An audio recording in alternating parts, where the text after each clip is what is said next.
కానీ ఇక్కడ అసలైన మర్మం ఏంటంటే, ఆయనకు సిలువ దిగి రావటం చేతకాక కాదు. ఒకవేళ ఆయన గనుక ఆ సిలువ దిగి కిందికి వచ్చేసుంటే, ఈరోజు నీకు నాకు రక్షణ దొరికేదే కాదు. మనమంతా శాశ్వత నరకానికి వెళ్ళిపోయేవాళ్ళం. సిలువ మీద ఆయన్ని ఆపింది ఆ ఇనుప మేకులు కావు. మన మీద ఆయనకున్న అంతులేని ప్రేమే ఆయన్ని ఆ సిలువకు కట్టిపడేసింది. మధ్యాహ్నం 12 గంటల నుండి 3 గంటల వరకు ప్రపంచమంతా చీకటి కమ్ముకుంది. పస్కా పండుగ పౌర్ణమి రోజు వస్తుంది. పౌర్ణమి రోజు సూర్యగ్రహణం రావడం సైంటిఫిక్గా ఇంపాసిబుల్. అంటే ఆ చీకటి దేవుడు కలుగజేసిన ఒక సూపర్ న్యాచురల్ చీకటి.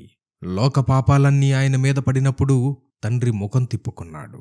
అప్పుడు నా దేవా నన్నెందుకు చేయి విడిచితివి అని ఆ భయంకరమైన ఎడబాటును భరించలేక కేకవేశాడు.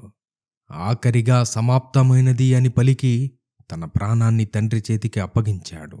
సమాప్తమైనది అనే మాట ఒరిజినల్ గ్రీక్లో టెటెలెస్టాయ్ అంటే పాపపు అప్పు మొత్తం చెల్లించబడింది అని అర్థం.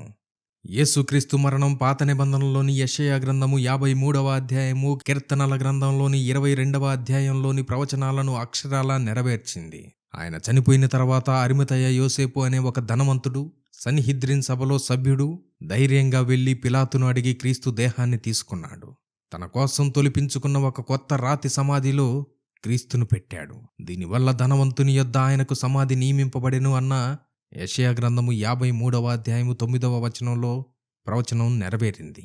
ఇక్కడ యూదులు చేసిన ఒక తెలివి తక్కువ పని బైబిల్ చరిత్రకు అతిపెద్ద సాక్ష్యంగా మారింది. 3 రోజుల తర్వాత అతను తిరిగి లేస్తానని బ్రతికున్నప్పుడు చెప్పాడు. కాబట్టి శిష్యులు బాడీని ఎత్తుకుపోకుండా, దొంగిలించకుండా సమాధికి కాపలా పెట్టండి అని అడిగారు. వెంటనే రోమన్ సైనికులు ఆ సమాధికి ఒక పెద్ద రాయి పొర్లించి దానికి రోమా సామ్రాజ్యపు అధికారిక ముద్ర వేసి కాపలా కాయడం మొదలుపెట్టారు. ఆ ముద్రను బ్రేక్ చేస్తే వాళ్లకు మరణశిక్షే. క్రీస్తు బాడీ ఎక్కడికి పోకూడదని వాళ్లు పెట్టిన ఆ హై సెక్యూరిటీనే 3వ దినాన ఆయన తిరిగి లేచినప్పుడు పునరుద్ధానానికి అత్యంత బలమైన చారిత్రక సాక్ష్యంగా మారిపోయింది. దేవుని మాస్టర్ ప్లాన్ ముందు రోమన్ సామ్రాజ్యపు ముద్రలు పగిలిపోయాయి.